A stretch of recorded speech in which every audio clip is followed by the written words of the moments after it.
Selamat datang dan kembali lagi di BT Channel. Direktur Riset Saiful Mujani Research and Consulting, SMRC, Denny Irvani mengungkapkan dukungan kelompok pemilih kritis kepada PDI Perjuangan (PDIP) dalam kurun waktu 3 tahun terakhir mengalami penurunan. Hal itu diketahui berdasarkan survei terakhir yang dilakukan SMRC pada 18–19 April tahun 2023 lewat sambungan telepon. Pemilihan sampel dilakukan melalui metode Random Digit Sampling (RDD). Sebanyak 831 responden dipilih melalui proses pembangkitan nomor telepon secara acak, validasi dan screening. Margin of error survei diperkirakan kurang lebih 3,5% pada tingkat kepercayaan 95%, asumsi simple random sampling. Ada garis berwarna merah yaitu tren dukungan kepada PDI Perjuangan dalam jangka yang panjang. Survei April tahun 2020 sampai April tahun 2023 terlihat ada penurunan dukungan terhadap PDI Perjuangan di kelompok pemilih kritis. Dari 23,1% di April tahun 2020 menjadi 16,1% di April tahun 2023, ujar Denny saat memaparkan hasil survei dalam konferensi pers secara daring, Selasa, 25/4. Berdasarkan survei ini, PDIP menjadi satu-satunya partai politik penghuni parlemen yang mengalami penurunan dukungan dari kelompok pemilih kritis. Teruntuk Partai Gerindra, survei ini menyimpulkan ada peningkatan dukungan sebesar 2,5% dari kelompok pemilih kritis. Kita lihat Gerindra dari 9,2% di 2020 sekarang menjadi 11,7%. Perubahannya tidak terlalu besar di bawah 3%, imbuhnya.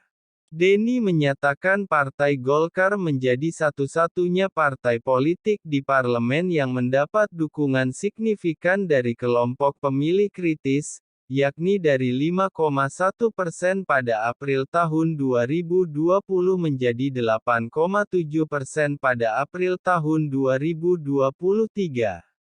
Sementara itu, masih dalam kurun waktu 3 tahun terakhir, dukungan kelompok pemilih kritis untuk PKB mengalami peningkatan. Dari 4,2% di April tahun 2020 menjadi 6,1% di 18–19 April tahun 2023. Perubahannya di bawah 2% dan tidak terlalu besar, tidak sebesar pada Golkar, kata Denny. Menurut Denny, jumlah pemilih kritis ini sekitar 80% dari total populasi pemilih nasional. Direktur Eksekutif LSI Jayadi Hanan mengatakan sejumlah partai dalam hasil survei tersebut menunjukkan angka yang mengalami penurunan. Penurunan ini tak hanya dialami PDIP, partai lain pun mengalami hasil yang sama. Dibanding temuan pada Februari lalu, PDIP, Golkar, dan PKB ada indikasi mengalami penurunan meski tidak besar, kata Jayadi, saat memaparkan hasil survei tersebut, Minggu, 9/4. Di sisi lain, PKS cenderung menguat.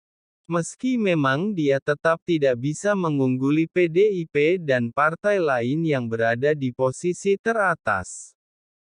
PDIP dalam survei tersebut berhasil mengumpulkan suara sebanyak 17,7%.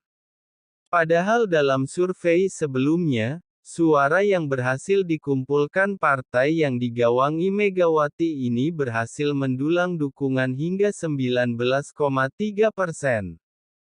Sementara di posisi kedua ditempati Gerindra dengan perolehan suara mencapai 12,8%. Disusul Partai Golkar dengan suara 7,8%. Kemudian di posisi keempat ditempati PKS dengan perolehan suara hingga 7,6%, kemudian Partai Demokrat menempati posisi kelima mengalahkan PKB dan Nasdem yang masing-masing berada di urutan ke-6 dan ke-7. Perolehan suara yang dikumpulkan ketiganya yakni, Demokrat sebanyak 5,4%, PKB 4,4%, dan Nasdem 4,1%. Bagaimana menurut Sobat BT semua tentang hal ini? Silahkan berikan komentar dan sarannya. Terima kasih.